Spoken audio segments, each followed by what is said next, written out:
Hey, what's up? It's Huff. It's another episode of Huff Uncensored. I hope you're having a great day. Got a lot to get to today, but real quick, if you haven't done it, go ahead and hit that subscribe button wherever you're listening.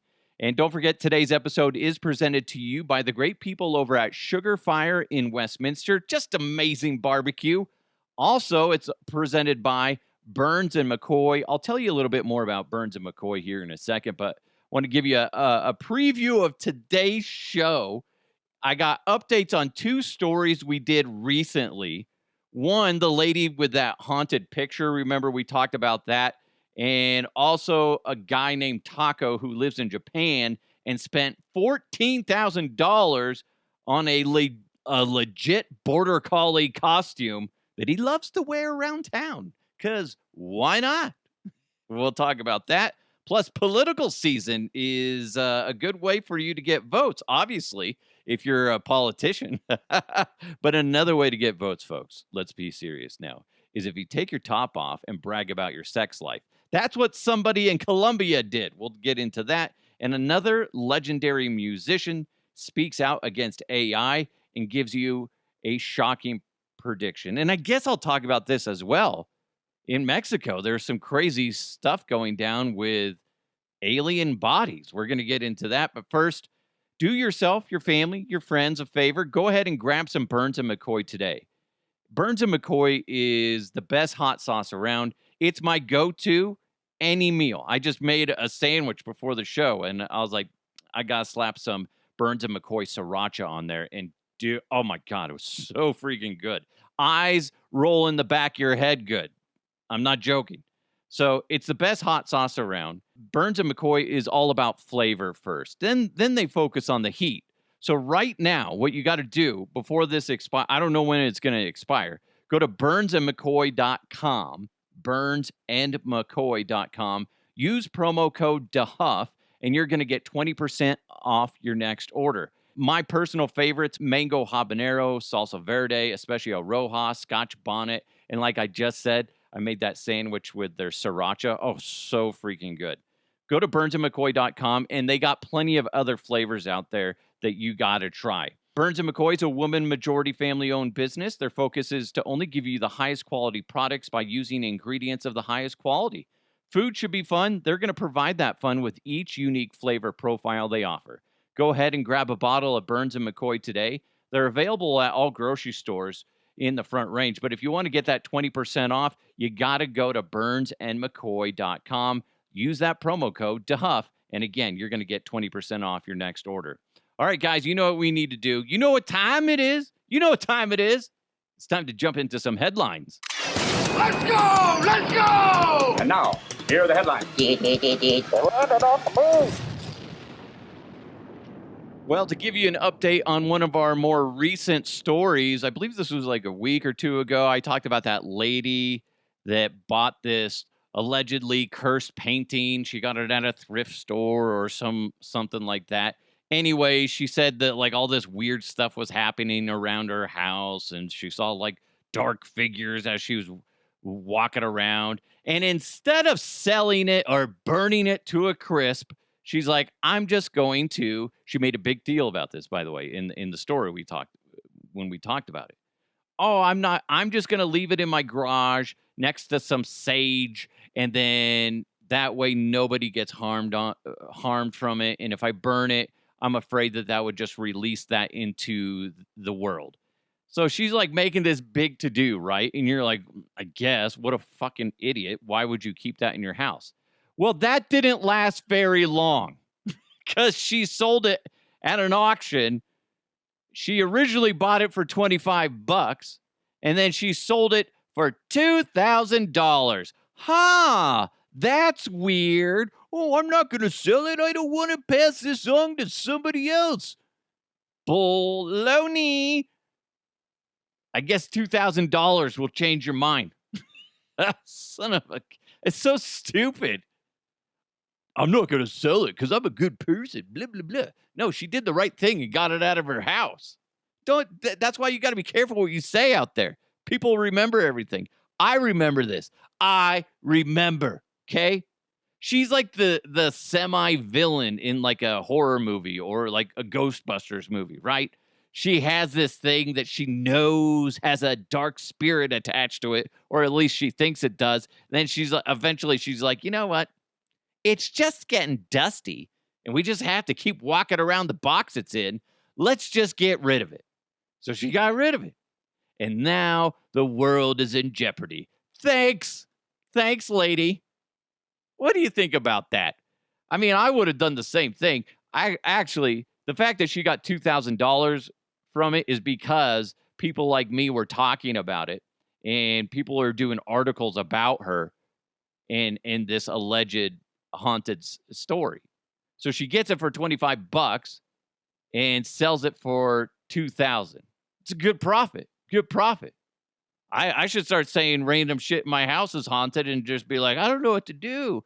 I'm just sitting here doing my podcast, and then all of a sudden I see dark figures walking by me and blah blah blah. Anyway, this notepad is haunted. And then people are like, I'll pay $5,000 for it, sir. Jeez. People will pay anything if they think there's a crazy story behind it. She could have just made that shit up for all we know. Ridiculous. Brilliant, but moronic. Come on. Jeez. So another update. Remember that guy, the human collie, is like what a lot of people nickname him. He's that guy. I believe his name is pronounced Taco. I could be wrong. I don't know if you pronounce that. It's the same spelling as like you would say, I want 5 tacos, please. Because that's what I get. Actually, I get 5 bean burritos. Because I like to just think up the place. Anyway, moving along. That's how they spell it, taco. I don't know if in Japanese you pronounce it differently or not. But anyway, this guy came out a few months ago talking about how he spent $14,000 on this super legit border collie costume that he dresses up in and goes around town and walks around and lets people pet him and shit. Super bizarre. But he's not hurting anybody. Okay? That's what we always go back to. Is he hurting somebody? No. It's just weird. It's out of the norm. Am I judging him? Yeah. I know I shouldn't, but I am. Here I am, judging the shit out of him. I mean, I wouldn't do that.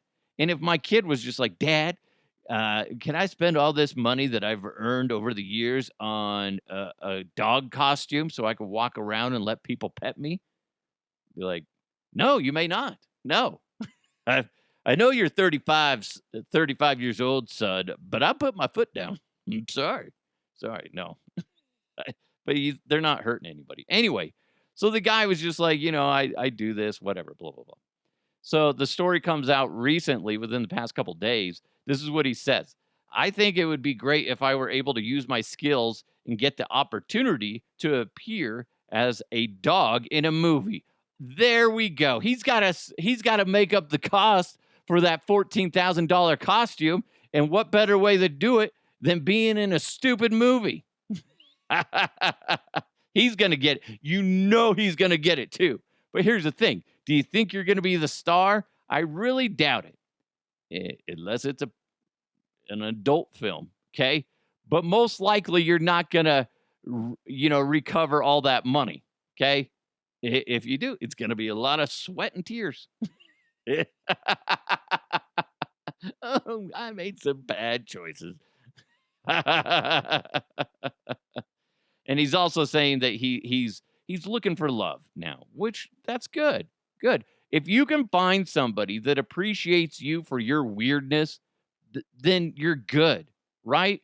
Whoever is your significant other, if you have one right now, if they can appreciate and accept you for your whatever your quirks are, then you have a good recipe for love and longevity. That's good. If you can find it, that's good. But that being said, if you're with somebody and they're like, no, you can't be this weird when you're around me, or period, then you guys should break up. Okay. So good for him. Hopefully he does find love. And hey, as much as I bag on it, if he can get some money out of this and, Become a movie star. Go for it, buddy. Go for it. Whatever works. Whatever creams your Twinkie, fella. A political candidate is standing for or running for public office in Colombia, and she left voters just completely shocked the other day when she went on social media straight from the bed, not wearing a top. Now she had her shirt or a blanket covering her breasts, and it's in Spanish, so I can't play it because I don't even officially know what she's saying. But basically, her and her partner are sitting there in bed after a good old fashioned bang session, and she's talking about don't forget to go out and vote. By the way, I am feeling good after my many orgasms. That's what she's doing. She's talking. She's talking to the potential voters. Go out and vote, and then she's bragging about her sex life. Like we want to see that. Come on. Come on. She's seriously like all sweaty. Her guy friend is just like, that was great, my lover. Could you imagine if this catches on? And then next thing you know, you pop on social media and there's Joe Biden or Donald Trump topless bragging about their many orgasms. We don't want to see that. Let's hope this doesn't catch on. Come on, because it's not going to go the way you think. Sure, she might be attractive, and you might be into her or whatever. But do you think very many people are going to be like, "Damn, Joe Biden, look at those, yeah, yum yum," or Donald Trump, the carpet does match the drapes. That's so gross. But going back to that lady, I mean, it's very interesting. I don't appreciate that she's bragging about her sex life because so many people out there would be like, "Are you kidding? I'm in a dry spell, damn it. Damn you. You're not getting my vote." Before, yes. Now, nuh-uh. I'll tell you this much. She has my vote because I would love to bang her. Thanks, Connery. That's a little inappropriate. It's political season. What? I'm just saying. Do you guys want me to run for office? Because I love this platform. You would, you son of a bitch. Oh, that's crazy. That better not catch on. Although, don't you think I need to do some sort of parody of this? If it was more of a popular story across the world, maybe I would. But I just don't think a lot of people would get it. To be like, why is he like bragging about his orgasms and he's by himself in the bedroom? Be like, I just had so many orgasms. Don't forget to go vote. Anyway, my significant other is going to be home soon. Boy, I had so many orgasms by myself. Come on. Come on. That's dumb. Hey, we got some more crazy stories coming up next. But first, you like it when somebody buys you a beer. You do. Okay. Okay. Keep listening. Sugar Fire in Westminster. Write this down. They're my go-to barbecue place. They're just off 144th and Orchard Parkway, so just east of Huron or just west of I-25, however you want to do it, on the south side of 144th. It's St. Louis-style barbecue. They got baby back ribs, beef brisket, pulled pork, turkey, burgers, all the good stuff, and it's prepared to perfection every single day. Now, I love this place so much that I'm going to hang out with you on Monday nights, and we're going to be watching football, drinking some cocktails, grubbing on some of their great food over at Sugar Fire in Westminster. And I believe this weekend is a double header for Monday Night Football. So it's going to be a lot of fun hanging around the bar that they have there, drinking some of their new fall menu drinks. Oh my God. I'm going to tell you a recipe for one of those here in a second. But as far as the food goes that you can get that's special for my listeners, the Interception, that's fried tortilla chips topped with pulled pork, chili, cheese sauce, tomatoes, green onion, sour cream. The hot route, my son got this the other night, and he just loved it so much. Smoked fried chicken wings with your choice of St. Louis sweet barbecue, house buffalo, or Thai sweet chili. I want to say he got the St. Louis sweet barbecue on that one, and he just couldn't get enough of it. Also, they got pig skins, which is potato skins with house bacon, cheddar cheese, green onion, and sour cream. In the pocket, smoked fried artichokes with lemon aioli or the fried pickles with ranch. I tried the fried pickles with ranch the other night. Oh my God, it's delicious. The best fried pickles I've ever had. And trust me, when I go to a new city, I always say, "Give me your best fried pickles, sir." And then, boom, I can tell you with so much confidence, those are the best I've ever had. So freaking good. Now, going back to their cocktail menu, the one of the ones I want to highlight is they have these like music themes for their fall menu cocktails. It's just funny. The Scarborough, I can't say it. Scarborough Fair, whatever. That one song. This is how they wrote it. This enticing cocktail is gin based with elderflower liqueur, house made sage and thyme syrup, fresh lime juice, topped with cranberry juice and tonic water. Super refreshing and light as as we transition from those hot summer days to the beautiful fall weather. Does that not sound good or what? I'm gonna have one, and then you guys can drink whatever you want next to me. Maybe you'll have the same thing. But we're going to be out there, Sugar Fire in Westminster. They're also going to have discounted beer and cocktails as well. So go on, check them out.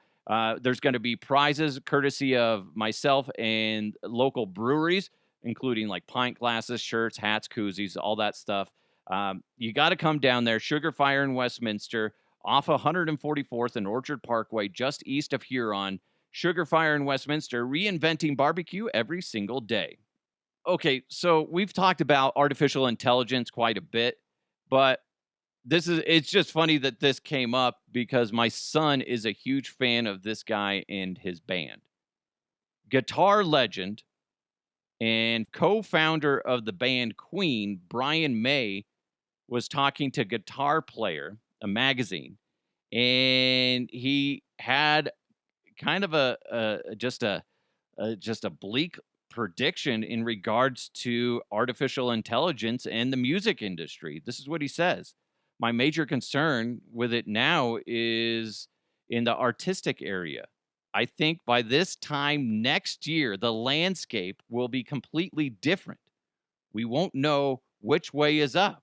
We won't know what's been created by AI and what's been created by humans. We might look back on 2023 as the last year when humans really dominated the music scene. I really think it could be that serious, and that doesn't fill me with joy. What do you guys think about that? And listen, it's very interesting, and I know some of you might poo poo that.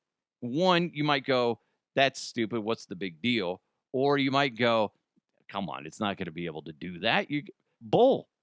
Dude, the amount of crap that I can do on my cell phone now for product design, commercials, and just generating graphics and stuff like that, it's ridiculous.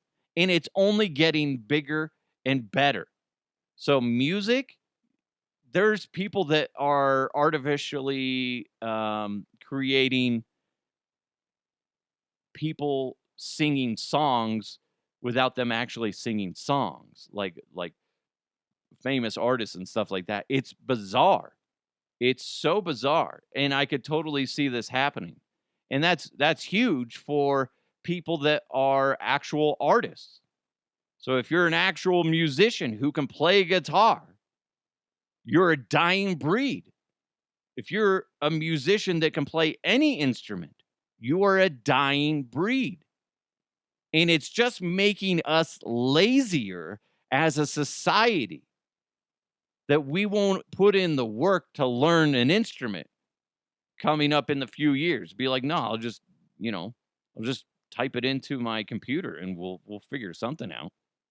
So it is troubling, and it is a glimpse of where we're headed. Because when you really think about it, and going back to that lazy comment that I said, we are getting worse and worse with that. We are getting way too comfortable and way too reliant on the idea of I don't have to put in the hard work to achieve, you know, something. I can just type it into a program and it'll do it for me. Pretty pretty sad when you think about it. And on one hand, it's nice because if you're designing something, you have such good software nowadays that you can type something in and it'll really understand what you're going for and really make it look cool. Whereas back in the day, you really had to work to get that to do what you wanted it to do. And like what he's talking about with music, it's just like there's not going to be any sort of creativity anymore. That's sad. You go back and listen to some of your favorite songs, whoever you like, doesn't matter. You sit there and go, this could be a dust on the shelf type of icon, be like, yeah, back in the day, people like this used to actually play instruments. They actually used to sing, but now it's just computer based. Still good music. It might, and that's the thing that it's going to suck is like he's saying, is you might not even be able to tell the difference. And it might be really good music that they put out, but it's all artificially generated. That's just really weird to wrap your head around. I'm not a musician. I'm not. I can appreciate good music. So that doesn't hit me as hard as somebody that has worked their entire life at an instrument and to achieve greatness at it or at least be good at it. Could you imagine it's just like you're playing this and you've worked your butt off for years and years to learn how to play a song, and then some, jerkhead in that has a computer software be like, "Oh, yeah, I can play that." And then what if we made it sound like this? And then they just type it in their computer and boom, there you go. They don't get the same satisfaction as you who knows how to play it, but guess what? They can do it and be like, "Oh, that'd be great. Well, let's mix these lyrics with this and boom, boom, boom." And then what if we had the lyrics actually say this instead? And then you're ad libbing via the artificial intelligence or whatever, whatever. It's kind of going that way. It's bizarre, bizarre. Let me know your thoughts on that. DeHuffPodcast@gmail.com. This is crazy. I woke up this morning and I saw this and I was like, wait, when I first saw it, I was just like, this is just some mindless BS conspiracy crap that always is floating around social media. And let me just skip past it. Then started seeing more and more of it. Then started seeing news agencies like CNN and other places talking about it. And I'm like, okay, what the hell is going on? Well, two alleged non human alien corpses have been presented and shown to Mexican politicians. In regards to the alleged corpses, they were found in the city of Cusco, Peru, and are estimated to be right around 1,000 years old. Journalist and UFO researcher Jamie Musan, something like that, whatever, who tested under oath that almost a third of the DNA in these non-human things is unknown, and the specimens were not part of our terrestrial evolution. Now, that being said, I posted these on my Facebook page, facebook.com/DeHuff Podcast. Take a look at what I posted. They look like paper mache. They do. Now, that being said, it's because they're wrapped up and all that good stuff. They were preserved. And they're showing x-rays and I believe MRIs of what's inside these things. And apparently scientists are looking at it. I'm curious as what somebody like, say, Neil deGrasse Tyson or somebody like that thinks about it. What do you think about this? I think it's so bizarre. I mean, what do you do with that information if indeed scientists are looking at it and go, guys, this is an actual living thing, and it's two of them, and it and if they're going like this has a third of its DNA is not related to anything that we know of. So this is an alien life form of some sort. What the hell does that do to our society? It just flips everything on its side. If indeed enough scientists gather around and go, ah, listen, I want to say that this is BS, but it's legit. What do we say to that? Because think about if this is true, what is the ripple effect of that being true? We're just going to assume it's true.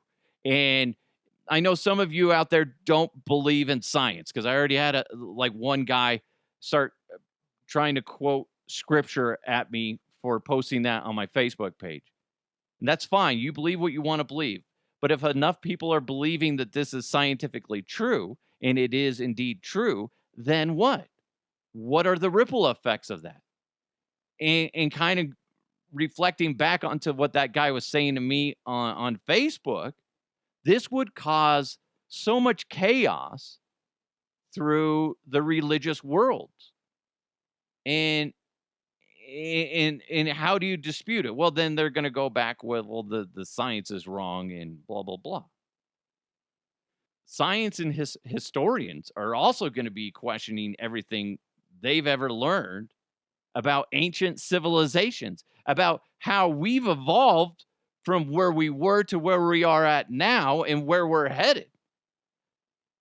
This has the potential to just cause massive shockwaves through the world, whether it's the religious worlds and or the scientific world. I'm very curious to see what ends up happening with this. They're saying that this is legit. What do we do? Where do we go from here if this is indeed true? I mean, doesn't that kind of make you rethink everything that we know? Like, I mean, you go back and think about when we were kids, and you're learning in school about ancient Egypt and how everything was uh, built, and they still are debating exactly how things were built and stuff like that. Well, now you can go, okay, all those people that were saying that aliens existed and they're the ones that helped it, be like, maybe they did, maybe they did. There's a lot of people that think that, say, what was it, like 5,000 years ago or whatever it was, that some massive change happened and it caused us to basically reset. Were they the individuals that came in and helped us reset society? There's so many conspiracy theories out there that are just going to have life breathed back into them. And it's going to be chaotic because now there's some legitimacy to all these crazy thoughts. I don't know, man. It's crazy. It's fascinating. It's exciting, but I'm concerned about the ripple effect. We don't handle change very well as a society. And if you have these things that are being presented to Mexican officials as actual alien bodies, and it somehow turns out that they are legit, 100% legit, I'm concerned about what the ripple effect is to society, religious, science, all these historical events. Do they make more sense now, or are they a little bit more confusing now? It's bizarre. Bizarre. The time we're living in right now is so bizarre. I I don't even really know what to think about this. If you're high right now, you got to be just like your brain's about to explode because you're like, oh my God. But think about all these. If you ever watched Ancient Aliens on the History Channel, those dudes are busting at the seams in their pants. They're like, oh God, it's real. The dude with the crazy, excuse me, I just hiccuped. The dude with the crazy hair is just like freaking out, man. I fucking told you, man. Drinks are on me. Woo! I got the hiccups now. Damn it. But you sit there and you think about all these things that they've allegedly found as far as carvings on ancient structures that match up, whether it's at the Mayan temples to the ancient Egypt to places in China. All these things are connected. And then now, if there is a glimmer of truth in this, those all really start to be highlighted and are going to rise to the surface for everybody else to actually have to take notice of. I am very interested in this, but again, very kind of concerned because, like I said, we don't handle change very well. And I hate to say it, but let's be honest. The people that I'm more concerned about right now are the religious fanatics. Not all religions are going to look at this in a negative way, but there's going to be a good chunk of you out there that are going to revolt against this information. It's blasphemy type of thing. So it's interesting. If you're a religious person, how are you handling this? And how would you handle this if it indeed comes out where scientists all over the place are going, yeah, that's legit. That's like an actual living thing. Here's the science to prove it. What do you say to that? Where does that take you? Does that change your perspective on where you're at religiously? Does it not? So I'm fascinated by that. I would like to know. I don't want this to be a negative thing. I just want it to be an honest, let's just vent in a positive way. If you're confused about it, that's okay. That's okay. Because I think ultimately we're all going to be a little confused on this and just our heads vibrating a little bit with the shock of what's being presented to us. I don't even know. I really don't know how to process this. And I am just so intrigued by what's being laid out. I imagine this is going to create more conversation and we may start getting more evidence presented. Mexico does this. What's the next country that's going to go? Okay, listen, Mexico took the first giant step. United States was having conversations with Congress, yes, but nobody actually presented legit freaking evidence like this. So what's the next thing to fall? I'm very curious. Do you have thoughts on that? Let me know. DeHuffPodcast at gmail.com, or you can hit me up on social media at DeHuffPodcast. Wild time to be alive, guys. Wild time. All these weird things that we believed in as kids, one giant thing of it is potentially coming true, and that's aliens. What's the next big thing that could possibly be proven true? I would have to say entities. In some sense, ghosts are. It's got to be the next shoe to drop as far as something wild, right? Come on, we were just talking about that. They used to do, I believe it was Tesla and Edison were trying to really develop ways to communicate to the dead. And I believe the government, the United States government, actually took over those patents. And I don't know whatever happened to that. So that's just bizarre.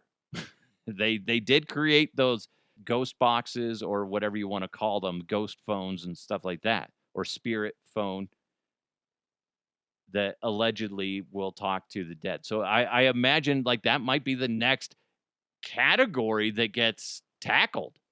I mean, if I'm a scientist, why not? Now's the time to do it. I believe you could get the funding to do that now. Private funding. Dude, I'll be right there with you. I don't know what I could bring to the table, but I think that would be fascinating to dive into that. Frightening as shit, though. Frightening as shit. Oh, real quick, I got to get into this. I have to get into this. Mailbag. You've got mail. This comes in from Wheels0218 on Twitter, and it's in regards to the conversation we had the other day about prank calling that my brother and I used to do. I posted a little snippet of a video about it, and he wrote, around 1997, my big brother convinced me to call a karate dojo, and he told me I needed to ask to speak with Master Bader. That's hilarious. If you got a good prank that you did or was pulled on you, let me know. DeHuffPodcast@gmail.com or hit me up on my socials at DeHuffPodcast. Thanks for chiming in, Wheels0218 on Twitter. I appreciate it. Thanks for listening. Make sure you hit that subscribe button wherever you're listening. Big thanks to Sugar Fire in Westminster. Don't forget, we're going to be out there every Monday night on 144th and Orchard Parkway on the south side of 144th. You're going to see Sugar Fire in Westminster. We're going to be out there from 6 o'clock to 8 o'clock having some drinks and watching football. It's going to be a lot of fun. Big thanks to Burns and McCoy. Go to burnsandmccoy.com. Don't forget, I don't know how long this promo code is going to last. Use promo code DeHuff and then use that to get 20% off your order. It's DeHuff Uncensored. Let's keep moving forward. I'll talk to you next time.